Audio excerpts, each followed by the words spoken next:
Zilch left, 35 Wichita Macho Dice Toe. right, F5. Dice right numbers, 3 Jet Spielberg. Ready? Right. All right, and welcome back to episode 9 of the Pre-Snap Pressure Podcast. I'm Nick Colazzo, of course, joined by Ryan Shapiro. Week 3 in the books. It's done. It's over. We can move on to week 4. Man, week 3 was great, though. Yeah, phenomenal day of college football. A lot of action, a lot of really fun games to watch, and a lot of games did not go the way that I expected them to. Yeah. Like South Carolina Vandy? Is that one of the ones you're referring to? I mean, I'm also referring to USF Miami. That too. Oh man, that was sad. I mean, That was brutal to see happen. You could see it coming, but like it's just sad that it happened. You could see it coming, and you just didn't want to believe it. But All right, moving right on to our top 5 and bottom 5 of the week. We're going to switch it up a little bit. Start with the bottom 5 for this week. Honorable mention to take it away, Ryan. Arch Manning. Once again, Yeah. underwhelming, and you can hear how enthusiastic Ryan is about that. Oh God. I watched probably maybe like actually watched like 2 plays of that game, and then I was done. I had it playing on like the little mini player in my phone just because I was like I can't watch this anymore. I can't watch Texas barely get by Texas El Paso. UTEP. I The Miners. Whoa. All right. The ones yeah, that dig caves. Yeah, no. It's the spread on this game. You want to know what the spread on this game was? 46. 40.5. Oh, yeah, that's pretty bad. 40 and a half. And they won by what? 24. 17. Yeah, yikes. Not a good look for the Horns right now offensively. Horrendous look. All right, moving on. Number 5 of the bottom 5. We got the weekly regulars here, UCLA and Kansas State, who stink every single week. And we got a new resident this week, Virginia Tech, a new addition to the weekly regulars of the bottom 5. Yeah, all 3 of these teams stink. Yeah, and UCLA and Virginia Tech, I believe, both fired their coaches. Yeah.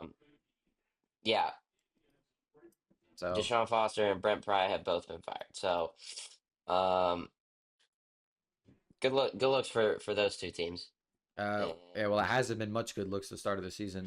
Both UCLA and Virginia Tech are winless, and then Kansas State has won very, very, very slight win against a game that shouldn't have been a very, very slight win. Avery Johnson, just the worst quarterback of all time. I think Kansas State. Oh wait, no, that might belong to Arch, or actually our next quarterback that we're going to talk about here. Yeah, we're going to talk a quarterback that might have been worse this week, outside of all the quarterbacks for those teams, especially Nico. We like to bash on him. Yeah.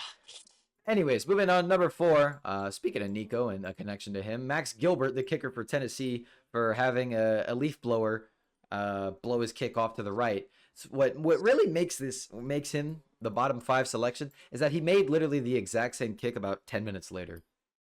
Same hash, same yardage, the same kick. Hey, at least he made it this time, right? Yeah, but he could have ended the game last time. Oh man, buddy, you're gonna be transferring to Miami here in a couple of years. Just so you can not start? Is that a Burt Auburn joke? Yep. Oh, okay. Anyways, moving on to number 3 for our bottom 5 is the College Game Day selection for this upcoming week. If you don't know, College Game Day is heading to Florida at Miami. Florida is 1-2, guys. There are other better games, such as Indiana, Illinois, to pick for College Game Day. Yeah, I mean, I get it if you didn't want to go to Indiana again because you went last year. There's a game that this week, I don't know if you'll probably be going back to this school in the near future, but it's Texas Tech at Utah. That's another good game. And it game. is the 17th ranked team versus the 16th ranked team. Both teams are undefeated. It is a conference matchup. It is potentially a conference championship matchup with how the Big 12 has been playing so far this year. This is an exciting game. And when is the next time you're going to go to Salt Lake City? Never. You're probably not. you're probably not going back there. And what makes it even worse is, if we're being realistic with ourselves here, they're probably going to go to a Miami game in 2 weeks. Miami goes to Florida State on week 6. So game day will probably be there. Yeah, that's So, going to like, be a great game. It's going to be an amazing game. And it's going to be a better choice for game day than this. I get it's different between being at Florida State as opposed to being in Miami, but there were just better picks for this game. I mean, that is just an awful decision. Yeah. Moving on to number 2. This was the other quarterback we were mentioned when we were talking about Avery Johnson, is DJ Lagway. 1, 2, 3, 4, 5. That's how many interceptions he threw against LSU on Saturday night. And a game that was really close for him turning the ball over 5 different times. Yeah. Heisman candidate. By the way, so Yeah. I mean, look, I'm not gonna lie. I was one of those guys that was pretty high on DJ Lagway when he first came into the scene and was supposed to be the guy for Florida, and everybody else was as well. He was one of the guys that went for SEC media days. Now, granted, most teams do bring their quarterbacks, but 5 picks, man, 5 picks. I mean, coming into this season, I thought he was a great quarterback too. But I was hammering home the fact that this guy's probably one of the most talented throwers of the football in the country, but he has never actually gone through a fall camp. This is his second year with the program. He's been injured both fall camps. DJ Lagway last year, what I saw out of him was a guy with amazing potential, but just made freshman mistakes because, well, he was a freshman. But these are the types of mistakes that you're supposed to wit out in practice sessions over the spring and during the fall. If you're hurt during that time, you are not able to limit out these mistakes. And we see it come fully to fruition here with 5 interceptions against LSU. Granted, LSU's looked like a good defense thus far, but you cannot turn the ball over 5 times. Well, you know who else wasn't in for that LSU defense? Whit Weeks. Their best defensive player. Yeah, got ejected on targeting early in the game, so he didn't play pretty much the whole game. I don't think Lagway had a pick by the time he had gotten ejected. He did not. All right, and moving on to our number 1 for the bottom 5 is South Carolina, because we gave you such praise in our last episode for looking, good last year, looking to build on something this year. And we also gave you praise for being a hard place to play. You didn't look like it on Saturday. Granted, Lenora Sellers went down, but you were losing when that happened. You guys were you were down what 21-7 at that point, anyways. Yeah, something like that. Something like that. You were losing pretty big by that point. Yeah, no, I'm officially a D1 South Carolina hater. I'm gonna let the I'm gonna take away some journalistic integrity from myself right now. They screwed Mizzou out of 2 college game days in 2 years, and that's very frustrating for a team that doesn't get very many opportunities for college game day because they're just kind of a forgotten team sometimes. Like the fact that that Mizzou is 23. I don't think that tells their whole story. I think they should be higher personally, but that's not my decision to make. I think it's very frustrating that South Carolina has not done that 2 years in a row. So I hate South Carolina now. Okay, well, With a passion. South Carolina getting full hate from Ryan Shapiro. It's official. Ryan Shapiro does not like cocks. It's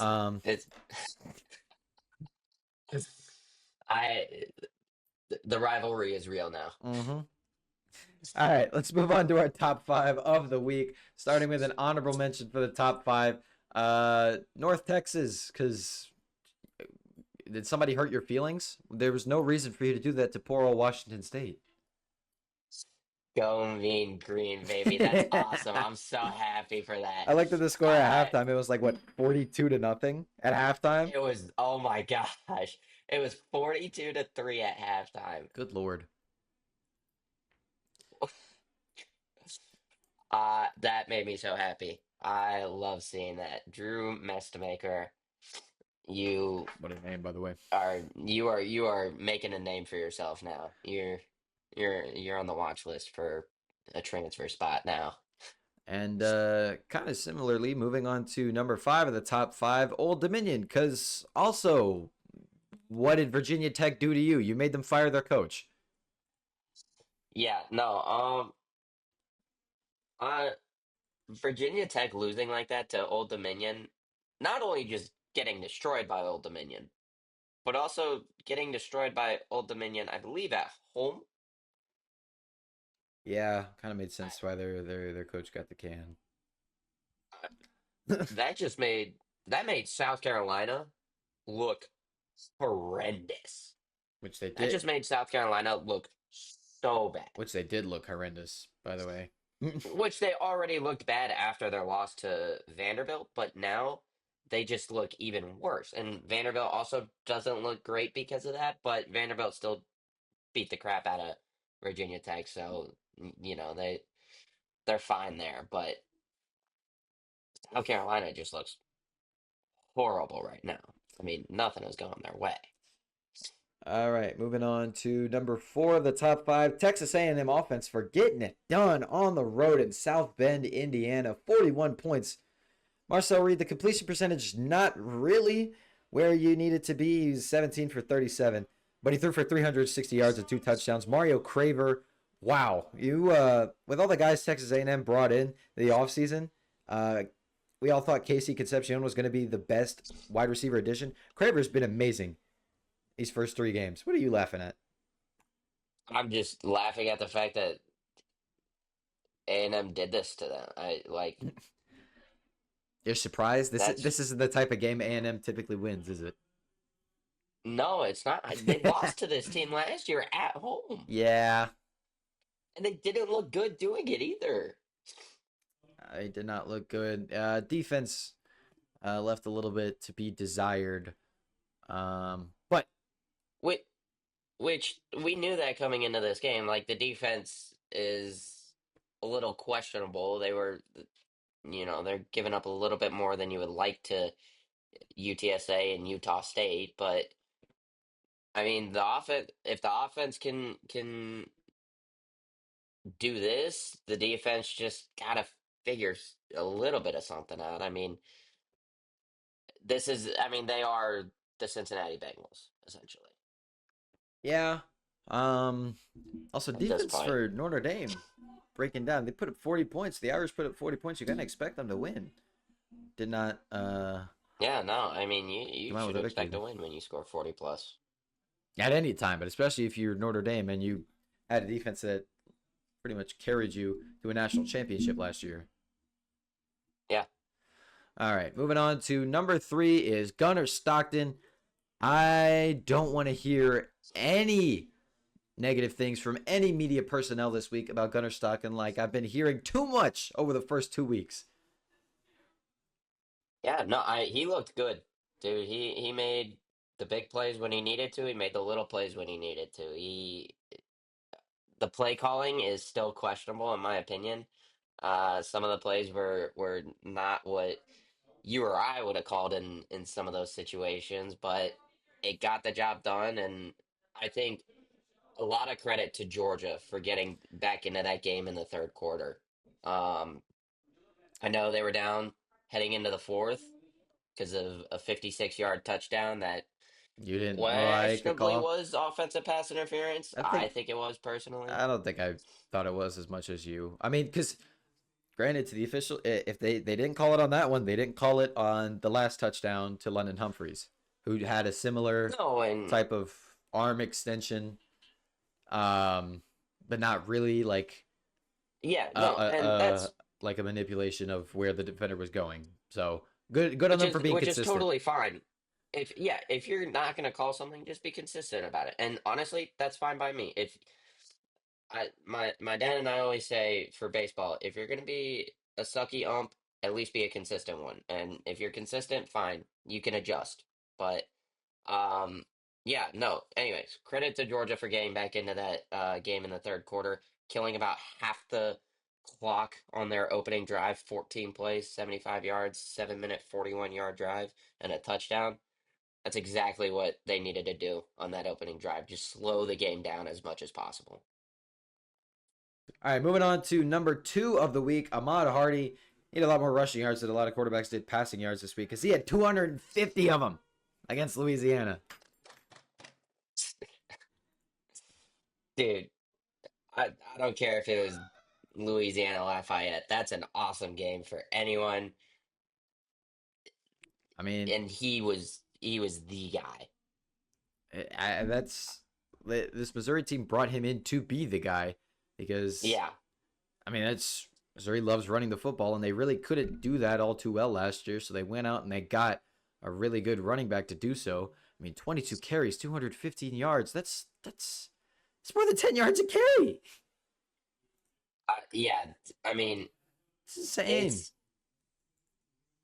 it's impossible to take this guy down if you're gonna tackle him at the shoulders or even the hips. Like you have to get the legs. You have to stop his legs from moving. Otherwise, he will carry you with him for an extra 4 or 5 yards at least.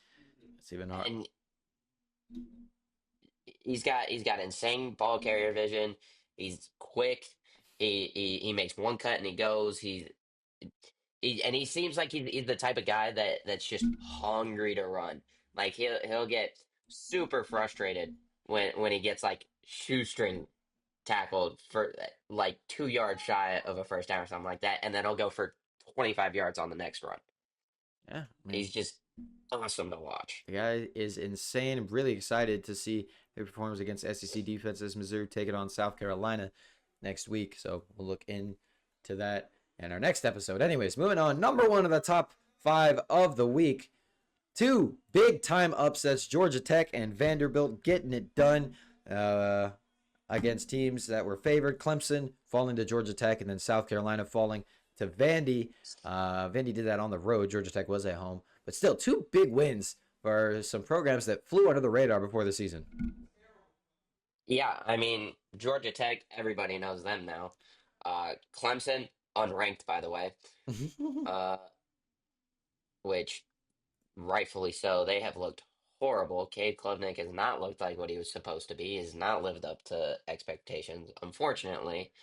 Um, and Vanderbilt and Diego Pavia, the story continues.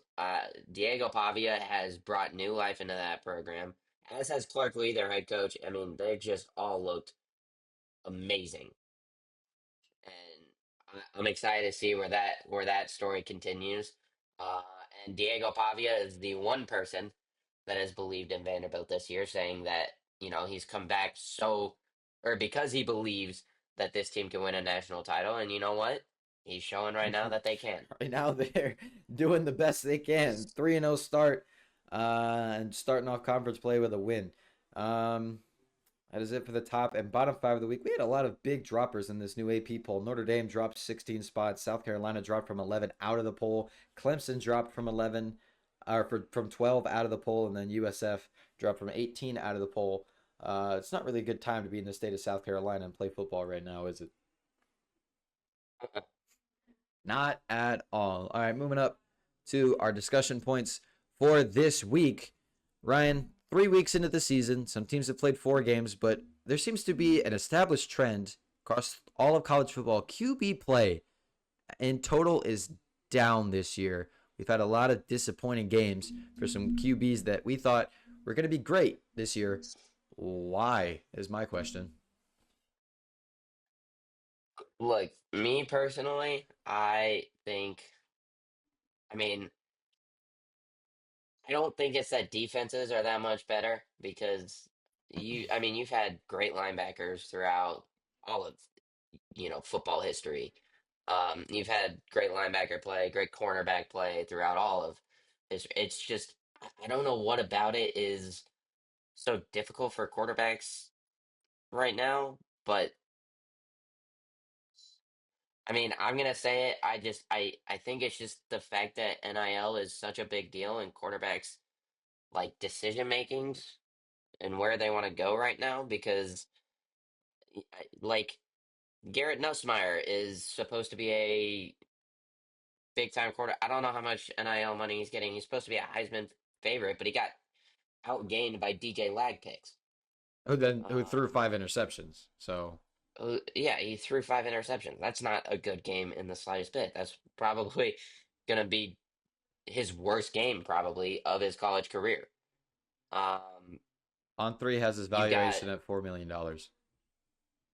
yeah, it's like I love that college players are getting paid now. I love that they're getting paid, but I just don't think they're like I don't think they're as focused anymore in trying to get in trying to get those big NFL contracts because it's like, well, I can stay in college for 4 years and make $30 million, and then I'll go work a 9 to 5 the rest of my life. That's fine.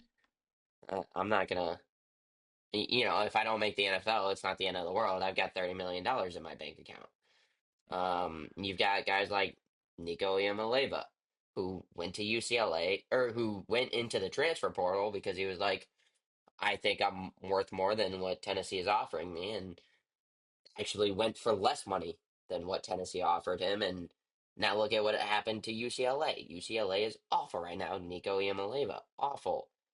And last year he wasn't great, but that could have just been because he was a freshman. And I guess this year we've really seen like he just sucks. Um, I wanna so it I wanna look you here go. at I just pulled up On3's NIL valuation. I'm gonna go through the top quarterbacks, and I want you to give me a guess on. Well, I'll go through the top 10 quarterbacks in valuation. I want you to tell me how many of them so far this year you think have lost a game through 3 or 4 games. Okay. Okay. So if I go Okay. through the top 10, how many you think have already have a loss? I mean, I'm at least throwing Arch up there, so that's one. I'll go anywhere between 4 and 5. 4 and 5. All right, ready? Number one, Arch Manning does indeed. Right. Number two, Carson Beck, no. Nope. Number three, Garrett Nussmeier, no. Nope. Number four, Lenore Sellers, yes. Yep. Number five, DJ Lagway, yes, twice. Yep. Number six, Twice. Drew Aller, no. Number seven, Cade Klubnik, yes, twice. Number eight, Bryce Underwood, yes. Number nine, John Mateer, no. And number 10, Darian Mensah, yes, just lost to Tulane. And lost the week before, too. So, yes, twice. And then behind that, Sam Levitt, yes.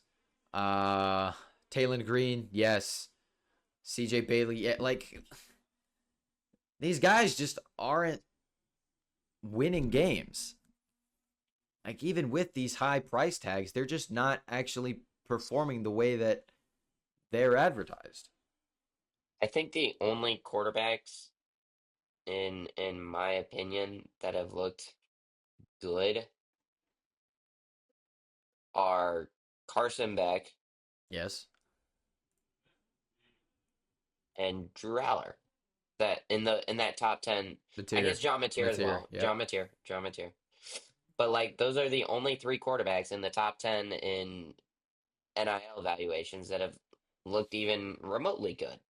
The rest of them, I mean, Arch has looked horrendous. Nussmeier has looked not great. Steller's injured but didn't look great before. DJ Lagway obviously hasn't looked good. Kate Klubnik hasn't looked good.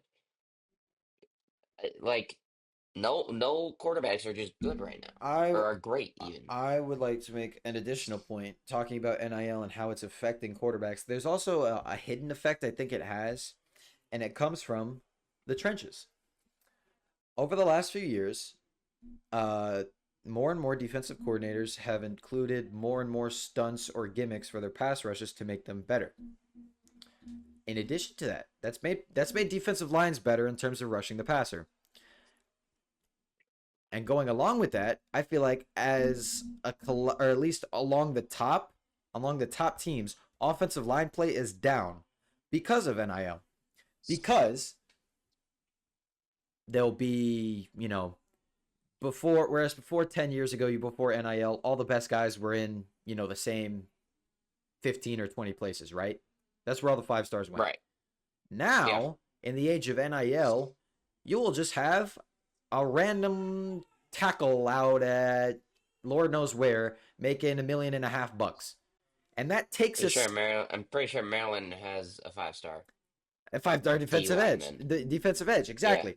That takes away another star from what used to be star-studded offensive lines that could contain these good pass rushes. That's not as prominent anymore. And we see that across where we see offensive line play as a whole is down because the units just are not as deep because some of these guys who are getting much favorable contracts from other schools because that's the main guy they're paying. They're not trying to pay full rosters full of stars.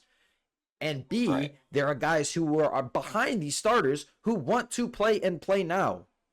They're less willing to sit around and wait for their turn, so they're going to go ahead and leave if they don't get playing time. That's why I think you kind of see it as like an effect on quarterbacks because it's actually getting harder to play the quarterback position from a passer standpoint. Yes. No, I completely agree with you. I think, and even some of those like freshmen, like 5-stars that are on some of those rosters, or freshman 4-stars, they're on those rosters that are backups that are probably going to get playing time next year, but it's not 100% guaranteed. They're gone. They're leaving. They're bye. Thanks for teaching me some stuff. Now I'm gonna go play Yep. at Ohio. I'm gonna go play at East Texas A&M. Like, I It's all right. Thanks. Bye. Whatever. it's an interesting concept to grasp because over the last, I don't know, if you go back to about 2018, we were entering an era where offense was taking, command over defenses. You saw, high-powered offenses here and there and all over the country. And I feel like it's starting to go back to more of a balanced thing where not every team is going to be able to throw for 350 yards a game. That's just not going to happen week in and week out. Yeah. No. I mean, you go back to that 2019 season. That LSU Alabama game had probably 40 NFL starters in it on both sides of the football. Going back to the point I just made about offensive linemen and star offensive linemen being spread all over the country, the top 20 highest valued offensive linemen, or at least tackles by On3, I want you to guess. There's one team that has 2 in the top 20. I want you to guess what that team is. Give me Ohio State. Wrong. They don't even have 1 here. What? Nope. Their highest paid guy is 25. Their highest paid tackle is 25. 1,000 or million? No. Like he's ranked 25th among tackles. I was gonna say, in dude, terms of jeez. yeah, two Uh, very different numbers between 25,000 and 25 million. I was like, huh? Um, gosh, Miami, Nope. Texas, Nope. Georgia. Nope. I'm out. Utah is the answer. Way to go, Utah. You know what? It goes like this: Auburn, Colorado, Ole Miss, Oregon, Utah, A&M, Florida, Arkansas, NC State, Utah, Oklahoma, Duke, Tennessee, Indiana, Iowa, Bama, Mizzou, Northwestern, Miami, Michigan. That's a very sparse Jeez, range of dude. teams, Utah being the only one that has 2 guys. If you were to tell me 10 years ago that out of the top 20 tackles, only 2 of them are in the same place, I would have been like, wow, that's crazy. But that's how it is now. All right, after that long rant, let's move on to our next topic. Florida went into Death Valley. DJ Lagway did not have a good game. This is after they lost to South Florida at home last week. They lose again to LSU this week. We already mentioned it a little bit about their hard schedule coming up. LSU was just a start. They have Miami next week. Honest opinion, how much do you think is left for Sunbelt Billy? Like, what more can he do to prevent, getting the can, and is he able to do that at all? You gotta at least compete in your next three games. You've got three top 10 opponents in Miami, Texas, and Texas A&M. You gotta compete, if not win one or two of those games, and then you have to beat Mississippi State. You can't lose to Mississippi State at home. If you lose to Mississippi State at home, you're fired before the first half is even over. Um, you're probably honestly you're probably not even like gonna be allowed back in the locker room. They might just kick you out of the stadium. You're gonna get Lane Kiffin, get left on the tarmac on Yeah, the way home.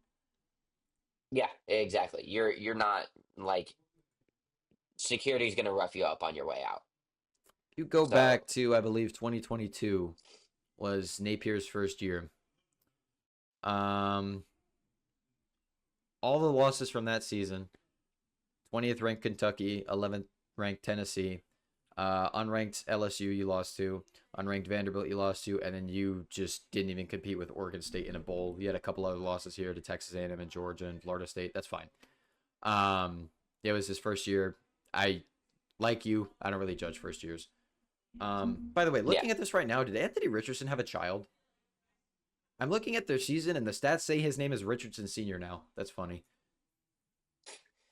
yeah, I guess so. That's funny. Then you go to the year after in 2023, the loss in the opening game to Utah, loss to Kentucky, loss to Arkansas, LSU. You lost 5 straight to end that year. Not good. Then you go back to last year, you get destroyed by Miami in the first game. You lose to Texas A&M in week 3. Then you actually establish some momentum towards the end of the year. You beat LSU, you beat Ole Miss, you beat Florida State, and you win big in a bowl against Tulane. It's just kind of seemed like a theme with Billy Napier that he just really doesn't perform in a really big, impactful games for his team for the year when they want results and goals like a playoff spot or a championship. But they also play down to competition. I mean, you go back to the first year, again, against South Florida, they only won by 3. Yeah, no, that's not good. That's not what you want to see. And like I you think have the talent on your team. That's why everybody thought you were going to be so good. You got a super talented quarterback. Your run game on paper is supposed to be really stellar. You got great receivers.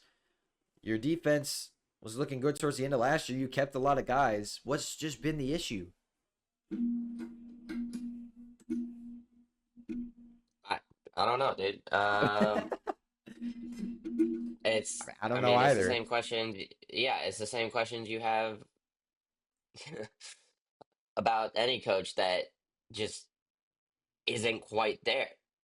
Like he's he seems to just play spoiler. Like once his team is pretty much officially like out of the running for anything important, he beats number 22 LSU last year. He beats number 9 Ole Miss last year. He beats I mean a crummy Florida State at least. He gets the job done there. Um in his really first year, minus the year with Richardson, but in his really first year with a quarterback that he likes, with a quarterback that is, really his quarterback. It's Lagway has been there for like that was Lagway's first year, and he looked pretty good. He looked pretty good in his time, but it's just it's looked ugly. Like he doesn't have a good resume at all. He's got 2 under 500 years. He's got an 8-5 year last year, and then right now he has the schedule of doom and despair while he's on the hot seat. Yeah. Honestly, he might just be the most or the unluckiest coach of all time, is what it is. Yeah, I mean, Greg Sankey didn't do him any favors when making his schedule, but I mean, No, you can't look this bad. no, you should have at least beat South Florida. If losing 20-10 to LSU actually isn't that bad. I mean, you should have lost 44-10 because LSU offense, I guess, just forgot how to play. I Um, guess. but like you should be you should be 2-1 right now, and that loss to South Florida is just gonna hurt so much more because there is a world in which you go 2-10. There sadly really is. because And also Miami has looked good. with the way Mississippi State has been looking, there's no Yeah, world where like you go, you don't win anything for the rest of the way. there's one game that I will confidently pick them in. Which is It's actually on the road now. I don't know. That Kentucky game is the only one that I can confidently say you should win that game. yeah, it's just not looking good for the rest of the year. You got to at least look competent against Miami. If you just want any hope for the season. All right, moving on to our next topic of discussion. Speaking of that Florida LSU game, after that game, Brian Kelly obviously talked to the press. First question he was asked was, "What are you seeing with this offense?"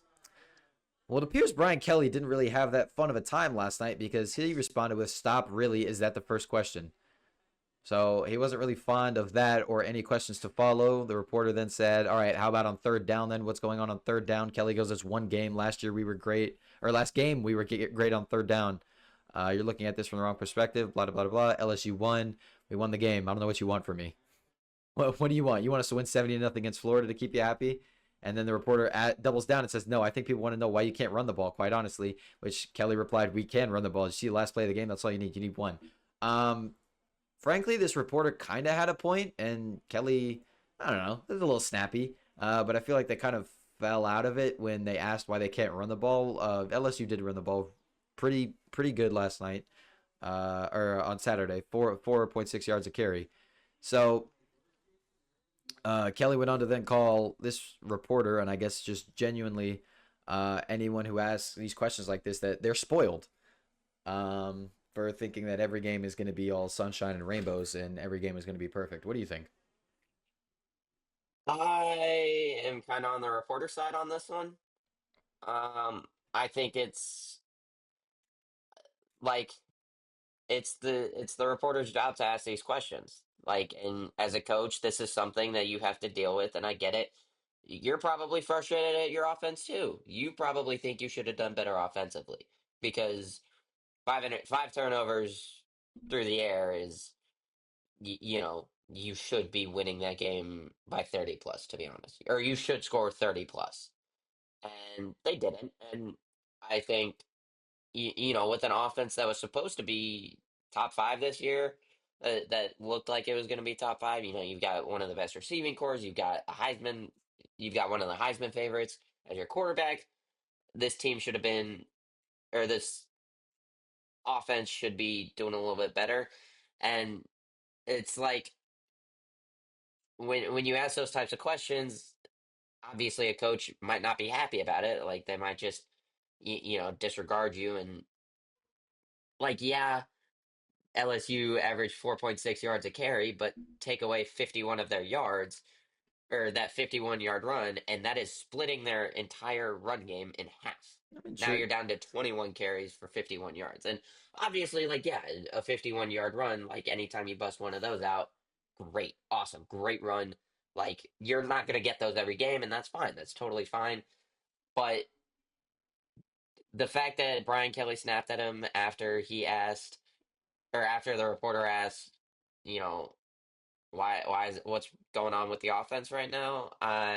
That's unnecessary in my opinion.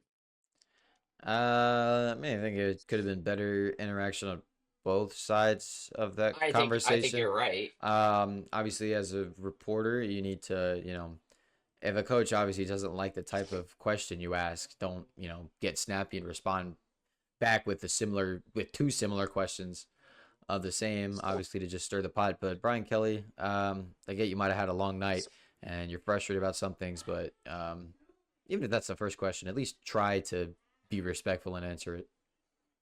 Right, yeah. And I mean, let's also not forget, like, if the offense was never on the field last night, like the entire game, LSU is still winning that game 13-10. Yeah. They got two field goals and a defensive touchdown, as well as just the one touchdown from the offensive side. So it's like, again, I think once Brian Kelly snapped and the reporter snapped back, I think both were in the wrong there. But I think that's a question you got to answer, and you got to answer those questions sometimes. And I get it, you're frustrated, but we're LSU fans are frustrated.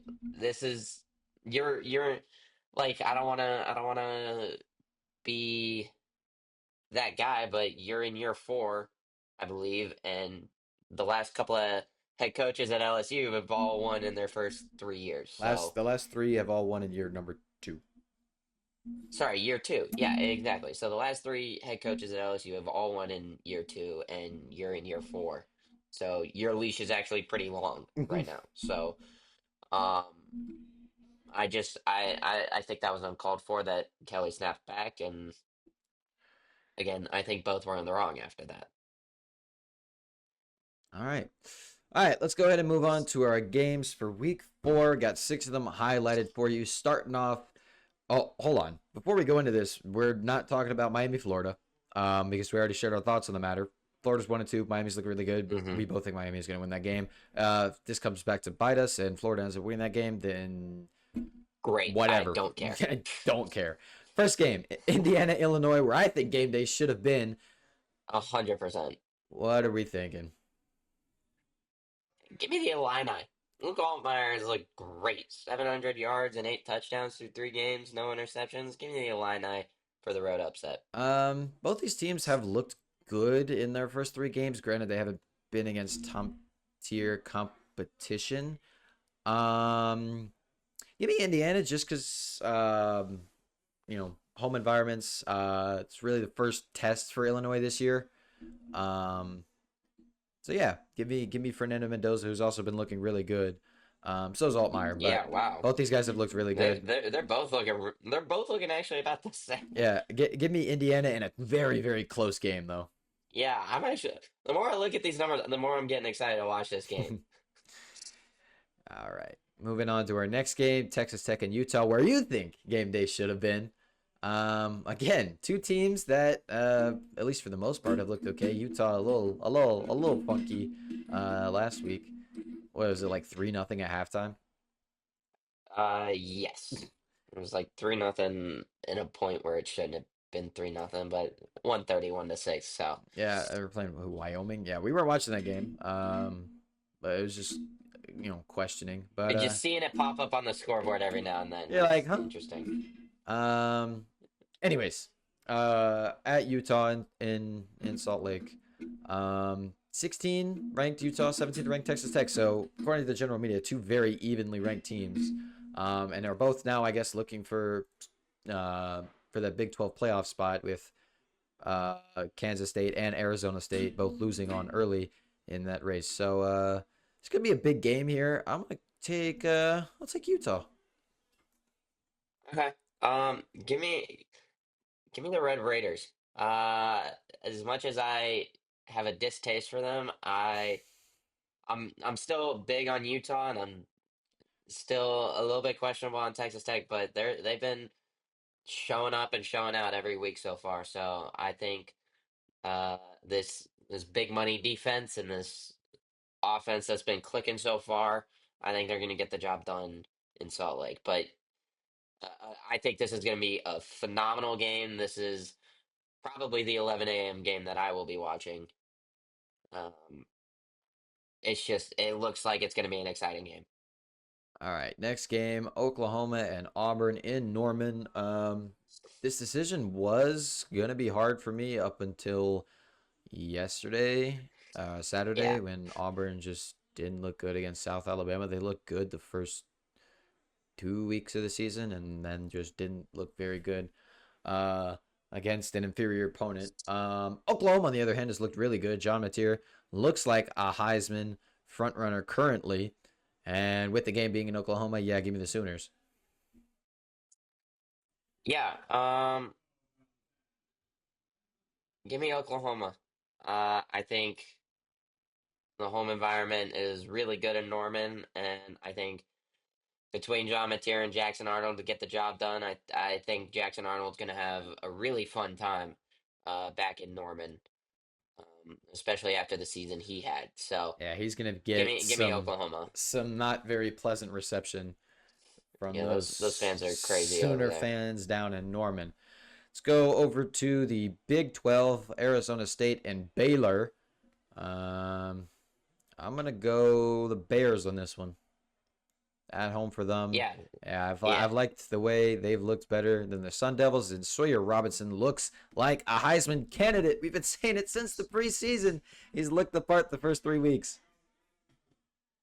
yeah. No, give me Baylor. Scadaboo was clearly Arizona State last year, and maybe should have been a little bit higher in the Heisman conversation, but it's neither here nor there.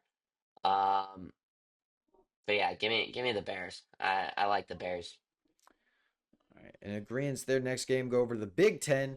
Michigan and Nebraska, two young, promising, talented quarterbacks duking it out in Lincoln, Nebraska. I'm gonna take Michigan though because top to bottom, I like their team better than I like the Cornhuskers. But I do think probably at the end of the game, Rayola will have a better game. But overall, I think Michigan is better and takes this one. Yeah, I mean that Oklahoma game was the first opportunity we really saw for Bryce Underwood in a big time game, and he didn't really show up, and